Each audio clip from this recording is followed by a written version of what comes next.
Imagine this. Your worst nightmare doesn't just fade away.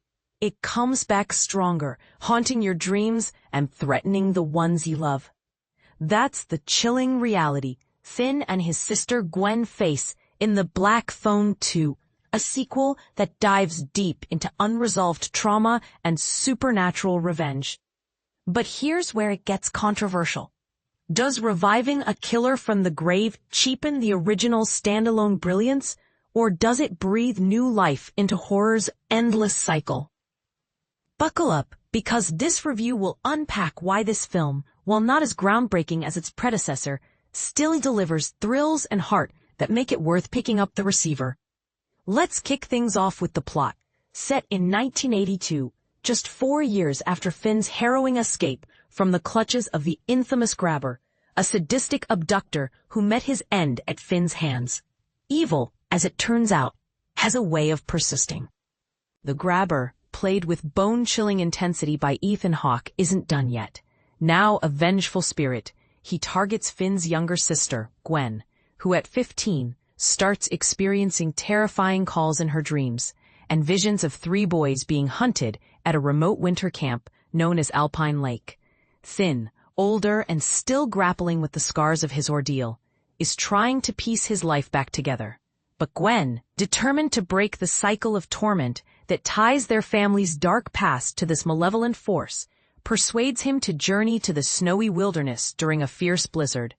There, amidst the howling winds and icy isolation, they unearth a horrifying link between the Grabber and their own bloodline, a connection that forces them to confront buried secrets and unfinished business. For beginners dipping into horror, think of it as a ghost story with a twist of familial mystery, where the supernatural elements serve as metaphors for real emotional wounds, making the scares more about psychological depth than jump scares alone.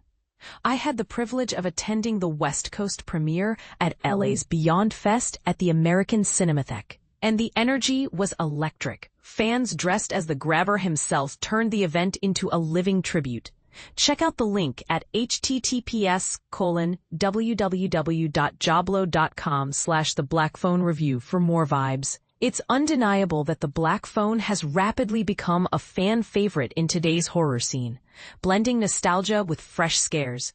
Full disclosure, I'm what you might call a horror enthusiast who appreciates everything from the classics to the guilty pleasures.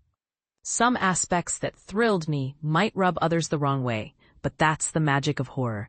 It's subjective, chaotic, and endlessly debatable. The Black Phone 2 toes the line between honoring tradition and experimenting with new spins, shining a spotlight on some of the genre's most beloved cliches in a way that's both nostalgic and innovative. And this is the part most people miss. While critics often slam sequels for stretching a one-and-done tale into a franchise, it's actually a hallmark of horror's DNA. If a villain captivates audiences, why let them rest in peace? Writer C. Robert Cargill initially hesitated after his experience with Sinister 2, but when Joe Hill, whose short story inspired the first film, teased the idea of Finn receiving a hellish call from the Grabber, Cargill couldn't resist. I'm all in on that creative leap. In today's horror landscape, we're hungry for fresh icons. The 70s and 80s gave us legends like Michael Myers, Freddy Krueger, Jason Voorhees, and Leatherface, but our era craves its own boogeymen. Sure, characters like Art the Clown are emerging, yet many modern slashers are reboots of old favorites. So welcoming back the Grabber feels like a necessary evolution. Controversial, perhaps, but essential for keeping the genre alive. What do you think? Is reviving villains a lazy cash grab, or a clever way to explore deeper themes? The Grabber's actual screen time is sparse, yet his shadow dominates every frame. When he does appear, it's unforgettable, largely due to his iconic mask crafted by the legendary Tom Savini. Initially, the character was slated for clown makeup, drawing inspiration from real-life killer John Wayne Gacy, but Joe Hill pushed for a change to sidestep comparisons to his father, Stephen King's work. Instead, he proposed a design rooted in 1930s magic shows featuring devil masks. Savini jotted it down on a cocktail napkin, and thus a new horror icon was forged. For those new to the genre, Masks in horror aren't just props, they're symbols that amplify a killer's mystique, turning them into larger-than-life embodiments of fear. Of course, the mask is only part of the terror. It's the actor underneath who brings it to life. Ethan Hawke nails it again, infusing every line with pure evil, channeling the raw essence of a soul consumed by wickedness. He's fully committed, even as a ghostly apparition, reveling in the role like it's his second chance at villainy. Speaking of which, here's where the controversy really heats up. Many have drawn parallels between the Grabber's resurrection and Freddy Krueger's eternal returns. And you know what? I'm okay with that. Hell, I embrace it. Horror often cannibalizes itself, borrowing from past successes to innovate. Take Friday the 13th, for instance, which openly ripped off Halloween's style to launch its own franchise. The key is what you do with it. And Black Phone 2 spins this familiar trope into something more akin to a haunting ghost tale than a dream-fueled nightmare. It echoes Friday the 13th with its lakeside camp setting, or The Thing in its snowy, isolated dread, even nodding to deeper cuts like Curtains and The Dead Zone. For beginners, this cannibalism in horror is like how music genres remix old hits. It's not theft, it's tribute and transformation. The returning actors shine brighter than ever, their skills honed by time. Mason Thames as Finn masterfully conveys the lingering trauma of the first film through subtle cues, explosive anger, bouts of violence, and a reliance on weed to numb the pain. He echoes Robin's rebellious spirit from the original, masking his vulnerabilities with bravado, yet his protective instinct toward Gwen reveals his compassionate core. He even brings comedic relief, awkwardly chaperoning as Robin's younger brother Ernesto develops a crush on Gwen.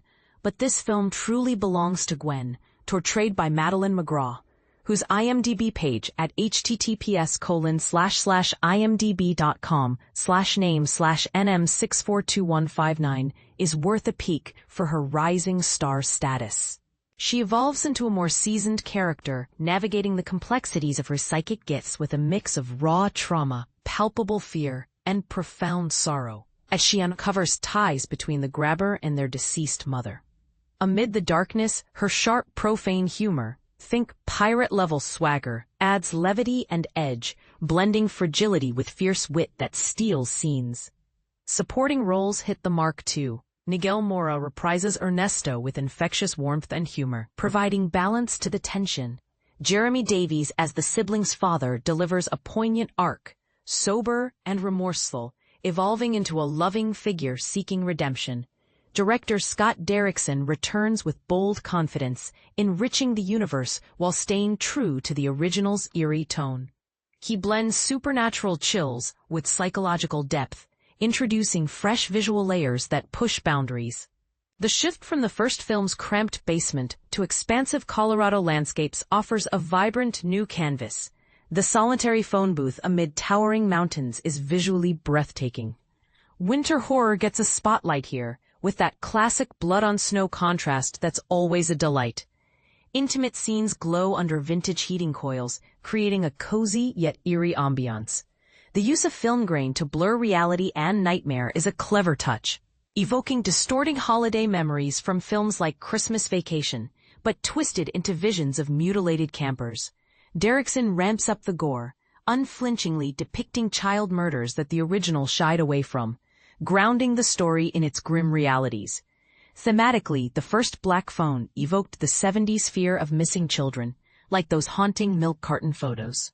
This sequel feels like an after-school special, exploring morality and confronting fears, sometimes veering into preachy territory with its religious camp setting. Characters lean on fate for guidance, which can feel cheesy, yet it authentically reflects their coping mechanisms. The pacing drags occasionally, but rewards patience with emotional payoffs.